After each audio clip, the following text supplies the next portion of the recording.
Hello, traders. Today is Thursday, July 3rd, and this is my analysis for gold, and we're going to start off on the daily time frame.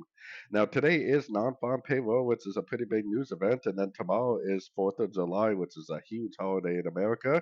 Probably, and gold is likely not even going to be open on Friday this week.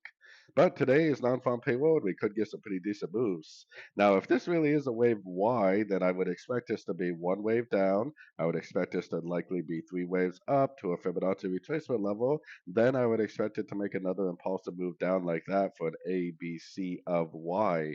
The daily time frame is definitely up right now, and I would definitely have a long bias on the sort of time frames right now. Going down to the 1 hour time frame, I do think at some point it probably is going to turn down and make a crescent to this whole move up because this should be a wave A. It should potentially go down and make a wave B, which would be a crescent to the whole move up, maybe something like this, and then potentially turn back up for a wave C.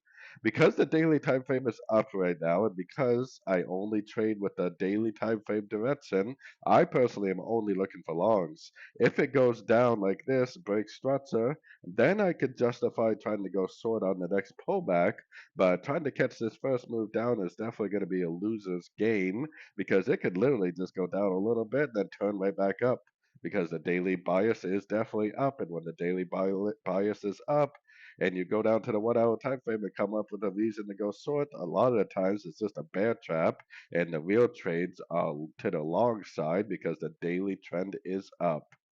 So, anyways, definitely be careful with the NFB today, but do check out my free Discord channel, link down here in the corner. Take a look at my website, fxpipcollector.com, and as always, thank you for watching and happy trading.